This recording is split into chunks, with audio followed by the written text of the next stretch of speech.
Conte got one over the man he replaced in the summer. 4-0 Chelsea won at home to Manchester United. But can Chelsea do that again on the road? They face Southampton. And can Liverpool go to Palace to win? What's going to happen between two very interesting teams? Mauricio Pochettino's Spurs come up against Leicester City of Claudio Ranieri. Welcome to the preview of Week 10 of the Premier League here on Citi TV. We have you live and locked.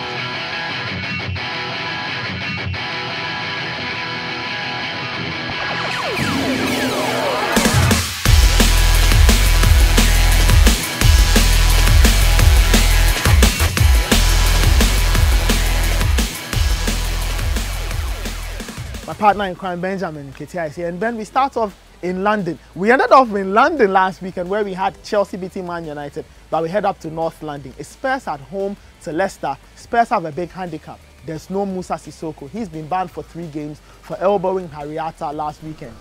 Well, I think that at this point in the season, like I said the last time, all teams are finding their feet. And for Spurs, they are defining what they are this season. They are still yet to concede a goal from open play this season, which is saying something. And for Leicester City, I think that a lot of people wrote them off early, but they will find their level. They might not be championship material this season, but this should set this up for a really tactical encounter, if I should put it. You know, Claudio Ranieri likes to play it simple. Right. And this season, he's shown us that he's not scared to make the big decisions. When his big guns are not firing, he's not shied away from putting them on the bench, having them look at it from the point of view of the bench, and then applying themselves when they get into the game. So I feel that it will be a battle of the managers, because Mauricio Pochettino, I mean, I dare anybody to challenge me. It's top 3 as well as far as quality in coaches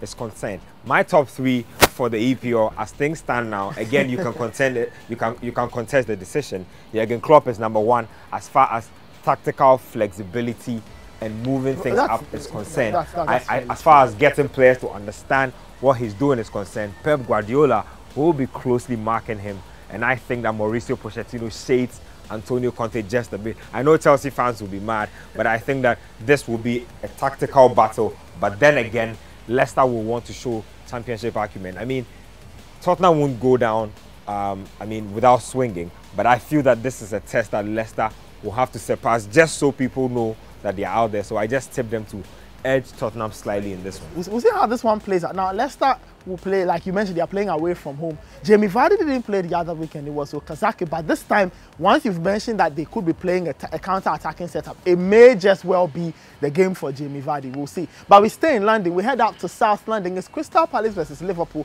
And for Liverpool, this tie has not been really nice to them in the last few years. It tilted the direction of the title a few seasons ago, and it more or less gave Brendan Rodgers nightmares ever since then. But now they have Jurgen Klopp in the boot, and he's going back to Crystal Palace.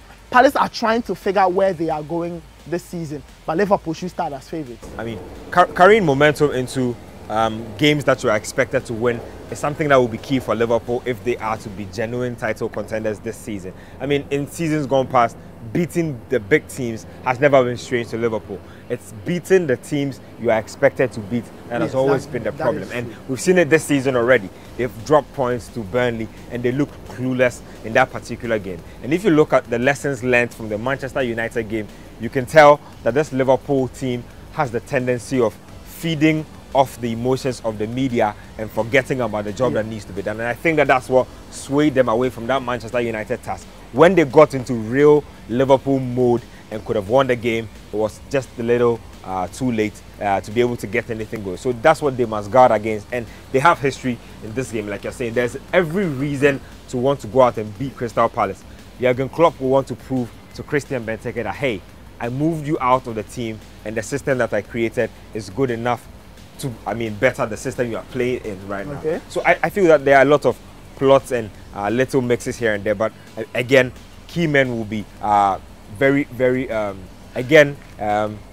key players will be key to the matchups that Liverpool play. We already know what Liverpool James Milner, for instance. Exactly. Mane, Coutinho, exactly. Diana, Firmino. I mean, if you even put it that way, you are gradually even talking about the entire system. But I think that there are men in this Liverpool setup that have made the setup what it is, and they get very little mention. I'm talking about the fullbacks, because Liverpool play a lot through Coutinho and Mane, but where does the industry start from? It all starts from Nathaniel Clyne and James Milner. James Milner more so because he's playing a makeshift role and he has adapted to it. He's done it really well. I think he's one of the standout players for this season that we should keep our eyes on, just because of the unique role that he's playing for Liverpool. Nathaniel Clyne virtually plays every game. Wakes up from his sleep, he's playing for Liverpool. Having breakfast, playing for Liverpool. He's just that guy. He never takes a break, and that for Jurgen Klopp, I think, is a big plus, to have a player you can always rely on and know that he will always be there for the team. But we'll see how Liverpool get tested. We've seen their frailties with the set piece, and Crystal Palace thrive on the dead ball situation. The presence of Dan and Benteke plus James McArthur and the others could just prove, you know, a bit of a tough match for Liverpool. But we talked about Chelsea. They are high, they are confident, but they head to Southampton, who on a day can be extremely difficult to handle. That game is happening at the St. Mary's, and Chelsea have had problems playing this particular time. Key reminder, last season, Barbara Mann's horror show at Southampton got him substituted. Shane Long had a field day. What are we going to see this happening this time? I've been pleasantly surprised by what Claude Puel is doing. How do you think he would understand what it took to play exactly. I mean, especially on the back of fellow Frenchman Remy Gard's spell at Aston Villa. But I think that he's done really well so far. He's stabilized the situation at St. Mary's, and I feel that that's what they needed ever since the departure of Ronald Koeman. Now it's as if they've brought in a manager who the players believe in. Like, he's brought in Sofiane Boufal, and I saw him in the first game, and he played with the confidence of somebody who's been given the free all by his manager. He could stop the ball for moments and have a look up, and you can tell that this young man won't take too long to warm himself into the Premiership, and that's just a tip of what Claude Puel has given us so far. He can't surprise you, and that's what we should expect. But for Chelsea, they are all on their own cloud at this moment, and a 4-0 win, my goodness, Nathan, it was a masterclass. It was. We don't see a lot of foolproof 4-0 wins like this. There was almost nothing to complain about from the Chelsea perspective, and for Antonio Conte, I think that that's where the detail might be, and that's where he needs to look at the most, because when you have a team who are overly confident, then they might just make basic mistakes that will undo the entire setup. But for Chelsea, if they are to go or to follow up with that momentum that they played against Man United, I mean, scoring after 30 seconds, that's a team that's super aware, and that's what they need in the rest of their games. I feel that they are genuine title contenders. I don't think that Antonio Conte needs wholesale changes, 6 players, 5 players.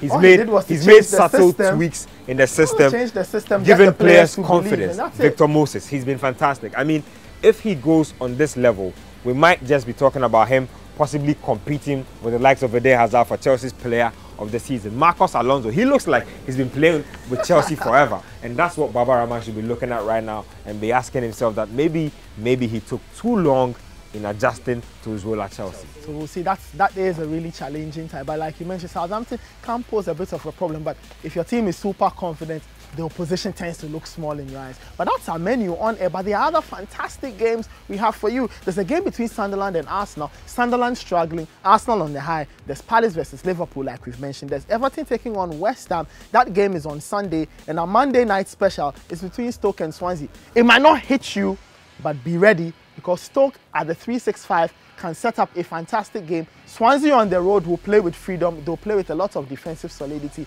and they could just be the team that gives Mark Hughes something to worry about. That's our preview. We start Saturday in the afternoon. We've got games on Sunday, games on Monday. Drop your comments in the section below this video and join us as we enjoy the football live on air, online, and on Citi TV.